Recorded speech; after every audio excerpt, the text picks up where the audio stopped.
అందరికీ నమస్కారం. ఈ నెల మే 13వ తేదీన బుధవారం నాడు అత్యంత శక్తివంతమైన అపర ఏకాదశి ఏర్పడుతుంది. వైశాఖ మాసంలో వచ్చే ఈ ఏకాదశికి చాలా శక్తి ఉంటుంది. కాబట్టి ఈ రోజున వెంకటేశ్వర స్వామిని పూజిస్తే ఎంతటి కష్టమైనా వెంటనే గట్టెక్కి మీ కోరికలన్నీ నెరవేరుతాయి. ఈ ఏకాదశి రోజున చేసే పూజలకు అశ్వమేధ యాగం చేసినంత పుణ్యఫలితం లభిస్తుంది. కాబట్టి ఈ అవకాశాన్ని అస్సలు వదులుకోకండి. ఏకాదశి విష్ణుమూర్తి పూజా విధానం, పాటించాల్సిన పరిహారాలు, చేయకూడని పొరపాట్లన్నీ ఈ వీడియోలో తెలుసుకుందాం. ఈ నెల మే 13వ తేదీ బుధవారం నాడు అపర ఏకాదశి వచ్చింది. ఈ రోజున వెంకటేశ్వర స్వామిని పూజిస్తే అపారమైన సంపదలు కలిసివస్తాయని నమ్మకం. స్త్రీలు ఏ పూజ చేసినా చేయకపోయినా ఏకాదశి పూజను మాత్రం ఖచ్చితంగా చేసుకోండి. స్త్రీలు ఉదయాన్నే నిద్రలేచి ఇల్లంతా ఉప్పునీటితో శుభ్రం చేసుకుని తలస్నానం చేసి పసుపురండు వస్త్రాలు ధరించండి. తలస్నానం చేసేటప్పుడు తలకు షాంపూ పెట్టకుండా నీటిలో చిటికెడు పసుపు కలిపి స్నానం చేయండి. అలాగే మీ ఇల్లంతా కొన్ని పసుపు నీళ్లు చల్లుకొని ఇంటి గడపలకు పసుపు రాసి కుంకుమ బొట్లు పెట్టి ముగ్గు వేసి ఇంట్లో దీపారాధన చేసుకోండి. పూజ కోసం స్వామివారికి తులసిమాల, అక్షింతలు, ఒక రాగి కలశాన్ని ముందుగానే సిద్ధం చేసుకొని పెట్టుకోండి. పూజ చేసే ఆడవారు పాపిట్లో కుంకుమ పెట్టుకొని మెడలో నల్లపూసలు వేసుకొని ఇంట్లో పూజ చేసుకోవాలి. పూజ గదిని శుభ్రం చేసుకొని మీ పూజ గదిలో ఉన్న వెంకటేశ్వర స్వామి ఫోటోకి గంధం రాసి కుంకుమ బొట్లు పెట్టి స్వామివారిని తులసి దళాలతో అలంకరించుకోండి. వెంకటేశ్వర స్వామికి ఏది చేసినా చెయ్యకపోయినా తులసి ఆకులతో స్వామివారిని పూజిస్తే చాలు. ఆ వెంకన్న ఎంతో సంతోషిస్తాడు. అయితే ఏకాదశి రోజున తులసి ఆకులు కొయ్యకూడదు. కాబట్టి పూజ కోసం ఒకరోజు ముందుగానే తులసి ఆకులు సిద్ధం చేసుకుని పెట్టుకోండి. చామంతి పూలతో వెంకటేశ్వర స్వామిని అలంకరించి స్వామివారి పటానికి తులసిమాల వేసి పిండి దీపాలు వెలిగించి దీపారాధన చెయ్యండి. పూజ ప్రారంభించే ముందు ఒక చిన్న రాగి కలశం తీసుకొని అందులో నిండుగా నీళ్లు పోసి మీ పూజ గదిలో పెట్టుకోండి.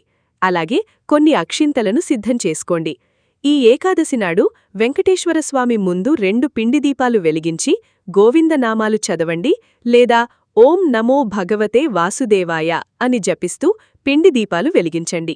బియ్యపిండిలో బెల్లం తురుము, ఆవుపాలు కలిపి ఈ పిండితో దీపాలు తయారుచేసి పూజగదిలో వెలిగిస్తే మీ ఇంటికి చాలా మంచి జరుగుతుంది. పూజలో నైవేద్యంగా వెంకటేశ్వరస్వామికి వడపప్పు, పానకం లేదా అరటిపండ్లు, ఒక చిన్న బెల్లం ముక్కను నివేదించండి. ఇలా పూజ చేసేటప్పుడు ఒక ఎర్రటి వస్త్రంలో 7 రూపాయల నాణాలు పెట్టి పూజ చేసుకోండి. పూజ అయిపోయిన తర్వాత ఈ 7 రూపాయల నాణాలు తీసి మీ బీరువాలో పెట్టుకోండి. ఇలా చేస్తే మీ ఇంట్లో ఖర్చులు తగ్గి మీ ఇంటి ఆదాయం బాగా పెరుగుతుంది. అయితే విపరీతమైన డబ్బు సమస్యలు, కటిక పేదరికంతో బాధపడేవారు ఒక దారానికి 21 యాలుకలను గుచ్చి ఈ యాలుకల మాలను వెంకటేశ్వరస్వామి పటానికి వేసి పూజ చేయండి. డబ్బు కష్టాలన్నీ తొలగిపోయి ఉన్న ఫలంగా ఆకస్మిక ధనలాభం కలిసివస్తుంది. ఇక అనారోగ్య సమస్యలతో బాధపడేవారు చామంతి పూల మాలను వెంకటేశ్వరస్వామి పటానికి వేసి ఇంట్లో పూజ చేసుకోండి. అనారోగ్య సమస్యలన్నీ తొలగిపోయి మీ ఆయుష్షు పెరుగుతుంది.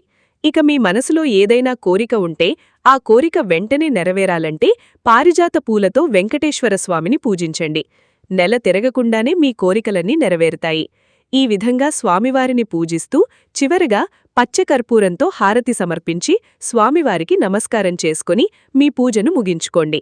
పూజ చివరలో తలపైన కొన్ని అక్షింతలు వేసుకుని 5 ప్రదక్షిణాలు చెయ్యాలి. ఏకాదశి రోజున ఖచ్చితంగా మీ ఇంటి గుమ్మానికి పసుపు కొమ్ములు కట్టుకోండి. ఒక ఎర్రటి వస్త్రంలో 5 పసుపు కొమ్ములను మూటకట్టి మీ ఇంటి గుమ్మానికి వేలాడదీస్తే మీ కుటుంబాన్ని వేధిస్తున్న సమస్యలన్నీ తొలగిపోయి మీ కుటుంబంలో సుఖసంతోషాలు ప్రారంభమవుతాయి. అలాగే ఈ రోజున తప్పనిసరిగా మీ ఇంటి గుమ్మానికి 2 వైపులా స్వస్తిక్ గుర్తు వేయండి. ఇంటి ముందు స్వస్తిక్ గుర్తు ఉంటే మీ ఇంటిని ఎల్లవేళలా దేవతలు రక్షిస్తారు. ఏకాదశి రోజున స్త్రీలు ఖచ్చితంగా ఉపవాసముండాలి. ఎందుకంటే ఏకాదశి రోజున చేసే ఉపవాసాలకు విష్ణుమూర్తి అనుగ్రహం సులభంగా లభిస్తుంది. కాబట్టి ఈ రోజున అన్నం తినకుండా ఉపవాసముండి పాలు, పండ్లు స్వీకరించండి. ఇక ఈ రోజున తప్పనిసరిగా మీ దగ్గరలో ఉన్న వెంకటేశ్వరస్వామి దేవాలయానికి వెళ్ళండి. విష్ణుమూర్తి ఆలయంలో ఆవు నెయ్యితో అఖండ దీపం వెలిగిస్తే మీ కుటుంబంలో ఉన్న దారిద్ర్య బాధలన్నీ తొలగిపోయి లక్ష్మీ కటాక్షం సిద్ధిస్తుంది. అలాగే ఆలయంలో ఉన్న బ్రాహ్మణులకు కొన్ని అరటిపండ్లు, దక్షిణ తాంబూలం సమర్పించండి.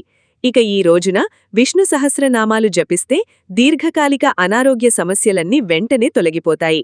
అలాగే ఈ ఏకాదశి శుభవేళ స్త్రీలు ఖచ్చితంగా తులసిని పూజించాలి. తులసి కోటలో దీపం వెలిగించి తులసమ్మకు పసుపు కుంకుమలు సమర్పించి 5 ప్రదక్షిణాలు చేస్తే దీర్ఘ సుమంగళ ప్రాప్తి సిద్ధిస్తుంది. అలాగే మీ భర్త ఆయుష్షు ఆదాయం కూడా బాగా పెరుగుతుంది. జాతక దోషాలతో ఇబ్బంది పడేవారు తులసి కోటలో పసుపు నీళ్లు పోసి నమస్కారం చేసుకోండి. ఎంతటి దోషమైనా తొలగిపోయి మీ జాతకంలో అదృష్టం పెరుగుతుంది.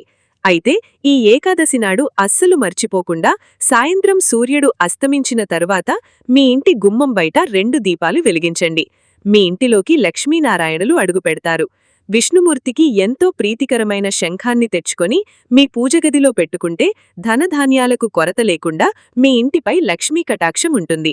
అలాగే ఏకాదశి నాడు పసుపు కొని ఆ పసుపును విష్ణుమూర్తి పూజలో ఉపయోగిస్తే మీ పూజకు రెట్టింపు పుణ్యఫలితం లభిస్తుంది.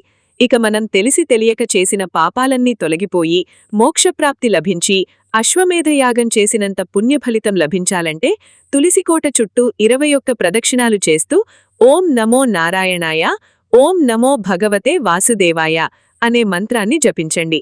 చాలా మంచి ఫలితం ఉంటుంది. అలాగే కోర్టు సమస్యలు, వివాహంలో ఆటంకాలు, సంతాన సమస్యలతో బాధపడేవారు తులసి కొమ్మకు ఒక ఎర్రటి దారాన్ని కట్టి తులసికోటలో నెయ్యి దీపం వెలిగిస్తే మీరు అనుభవిస్తున్న బాధలన్నీ తొలగిపోయి మీకు మంచి రోజులు ప్రారంభమవుతాయి. రావి చెట్టులో విష్ణుమూర్తి కొలువై ఉంటాడు కాబట్టి ఈ రోజున ఎలాంటి పూజలు పరిహారాలు చెయ్యకపోయినా సరే రావి చెట్టును మాత్రం ఖచ్చితంగా పూజించండి. ఈ ఏకాదశి రోజున రావి చెట్టును ముట్టుకుని నమస్కారం చేసుకుంటే ఆ విష్ణుమూర్తి అనుగ్రహం వెంటనే లభిస్తుంది. ఇక శనిదోషం మరియు కుజదోషాలతో బాధపడేవారు ఈ ఏకాదశి రోజున రావి చెట్టు కింద నువ్వుల నూనెతో దీపం వెలిగించండి. 9 వత్తులతో నువ్వుల నూనె దీపం వెలిగిస్తే జాతక దోషాలు తొలగిపోయి పట్టిందల్లా బంగారమయమవుతుంది. ఇక భార్యాభర్తల మధ్య తరచూ గొడవలేర్పడుతుంటే 9 పోగుల తెల్లటి దారానికి పసుపు రాసి ఈ పసుపు దారాన్ని రావి చెట్టుకి కట్టి 7 ప్రదక్షిణాలు చేయండి. భార్యాభర్తల మధ్య అన్యోన్యత పెరుగుతుంది. విపరీతమైన అప్పుల సమస్యలతో బాధపడేవారు రావి చెట్టు కింద పటికబల్లం పెట్టి రావి చెట్టుకు నమస్కారం చేసుకుంటే మీ అప్పులన్నీ వెంటనే తీరిపోతాయి. ఈ అపర ఏకాదశి నాడు పొరపాటున కూడా కొన్ని తప్పులు చేయకూడదు. ఏకాదశి రోజున అన్నం తినకూడదు. అలాగే ఉసిరికాయ, పప్పుధాన్యాలు, ఉల్లిపాయ, వెల్లుల్లి మరియు ఉప్పు వంటివి తినకూడదు. అలాగే ఈ ఏకాదశి రోజున భార్యాభర్తలు బ్రహ్మచర్యం పాటించాలి. అదేవిధంగా ఈ ఏకాదశి రోజున ఉప్పు, నూనె, బియ్యం మరియు పప్పు దినుసులు ఈ వస్తువులను అస్సలు కొనకూడదు. వీటివల్ల ఆర్థిక ఇబ్బందులు ఏర్పడతాయి. అలాగే ఈ ఏకాదశి నాడు ఎవరిపైనా కోపం చూపించకూడదు. దీనివల్ల జన్మజన్మల పాపం మిమ్మల్ని వెంటాడుతుంది. అలాగే జుట్టు కత్తిరించడం, గోళ్లు కత్తిరించడం చేయకూడదు. ఇక ఎవరూ కూడా నలుపు రంగు వస్త్రాలను ధరించకూడదు. ఎంతో పవిత్రమైన ఈ ఏకాదశి నాడు గోమాతకు ఆహారం తినిపిస్తే చాలా మంచిది. ఇక మీ పిల్లల భవిష్యత్తు బాగుండాలన్నా, మీ భర్తకు బాగా కలిసిరావాలన్నా ఆడవారు ఖచ్చితంగా గోమాతకు అరటిపండ్లు లేదా పచ్చిగడ్డిని ఆహారంగా తినిపించండి. ఈ విధంగా స్వామివారిని పూజించి లక్ష్మీనారాయణుల ఆశీర్వాదాన్ని సులభంగా పొందండి. చూశారు కదా ఈ వీడియోని.